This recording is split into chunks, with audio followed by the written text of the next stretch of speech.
I've been a search and rescue officer for years. There is one thing we are strictly told to never, ever talk about. If you see them, do not go near them. I've been working as a search and rescue officer for the U.S. Forest Service for about 5 years. Most of my job is just finding hikers who took a wrong turn, or helping people who twisted their ankles. But there's a side to this job that nobody talks about, a side that completely defies logic. We operate in a massive forest, miles away from any civilization, and every now and then, deep in the absolute middle of nowhere, we find stairs. Just stairs. No house attached to them, no ruins, no foundations. Just a perfectly clean, modern flight of stairs standing straight up among the trees. The first time I saw them, I was with a senior officer. We were tracking a missing child. I stopped and stared at these wooden stairs, completely confused. They looked like they were ripped straight out of a suburban home and dropped into the wilderness. I asked the senior officer what they were doing here. He grabbed my shoulder, looked me dead in the eyes, and said, "Get used to seeing them, kid. But whatever you do not go near them. Do not touch them, and absolutely do not climb them. Just ignore them." I laughed, thinking it was some kind of veteran hazing ritual. But he was dead serious.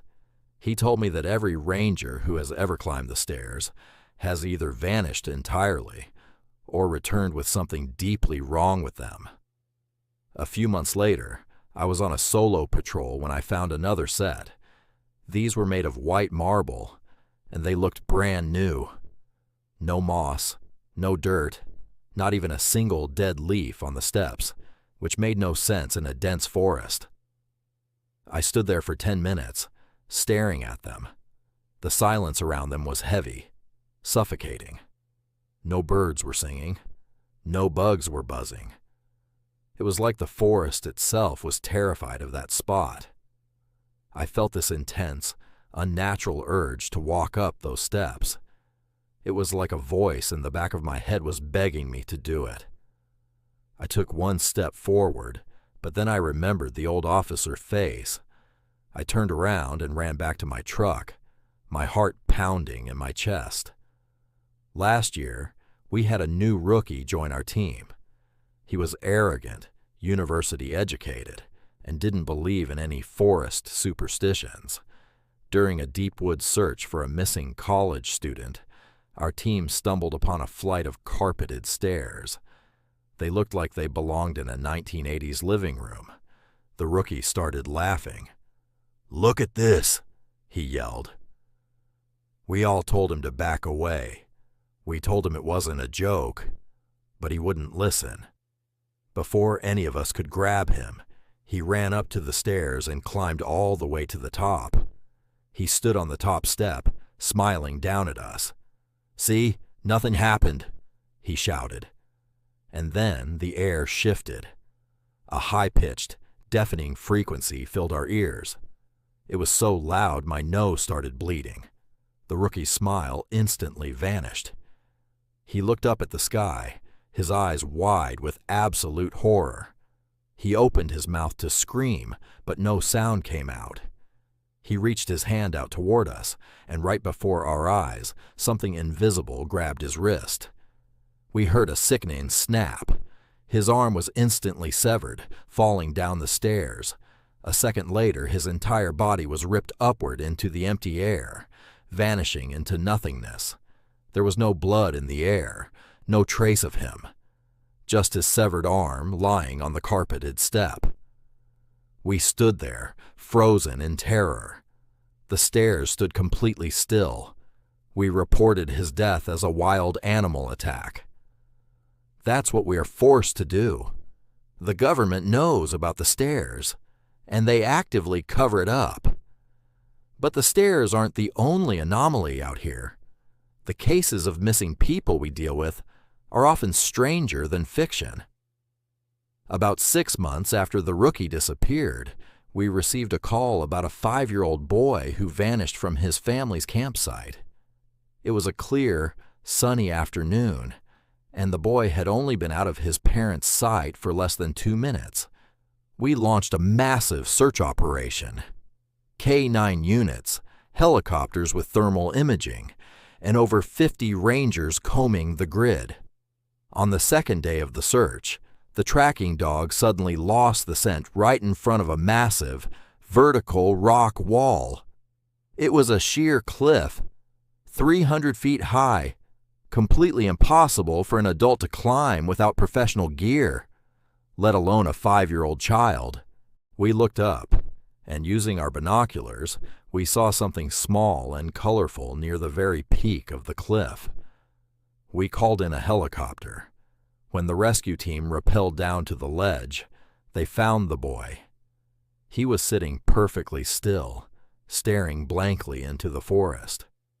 He didn't have a single scratch on him. His shoes were perfectly clean, completely dry, even though it had poured rain the night before. When we brought him down and reunited him with his terrified parents, he wouldn't speak to anyone. He just pointed back toward the deep woods. Later that night, while I was monitoring his medical tent, he finally spoke. He looked at me with cold, sunken eyes and whispered, "The man with the fuzzy face told me to climb. He said if I stopped, he would eat my teeth." The next morning, the boy and his family were abruptly transferred to a federal facility by men in dark suits. We were ordered to delete all logs of the rescue. The final straw that made me decide to quit this job happened just 2 weeks ago. I was out on a night patrol, driving my truck along a remote logging trail near Sector 4. The fog was incredibly thick, reducing my visibility to just a few feet. Suddenly, the truck's engine sputtered and died. All the electronics went completely dark. The absolute silence of the forest rolled in. And then I smelled it. A suffocating stench of rotting meat and metallic copper. Through the thick fog, right in the middle of the dirt road, I saw them. A set of spiral, black iron stairs winding up into the night sky. Every instinct told me to stay in the truck, but the smell was getting worse, coming from inside my own air vents. I stepped out, my flashlight shaking in my hand. As the beam of light hit the top of the spiral staircase, I saw it. A figure was standing there. It looked human at first, but its limbs were way too long, bent at unnatural, broken angles. It didn't have a face, just a smooth, pale mass of skin that seemed to shift and ripple under the flashlight beam. It began to mimic voices. First, it sounded like the crying child we found on the cliff.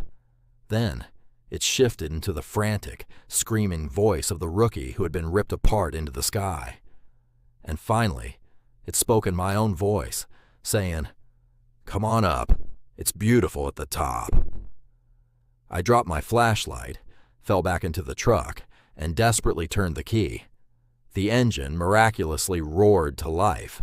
I slammed the truck into reverse and drove backward down the trail as fast as I could. When I looked through the windshield, the stairs and the creature were gone. Only the fog remained. I submitted my resignation the next day. I don't care about my pension anymore. I don't care if they hunt me down for breaking my non-disclosure agreement. People need to know. If you ever go hiking and you find yourself miles away from the trail and you see a staircase standing alone in the dark forest, turn around. Do not look at it. Do not climb it. Because the forest isn't just trees and animals. It's a trap. And whatever is waiting at the top, it's always hungry.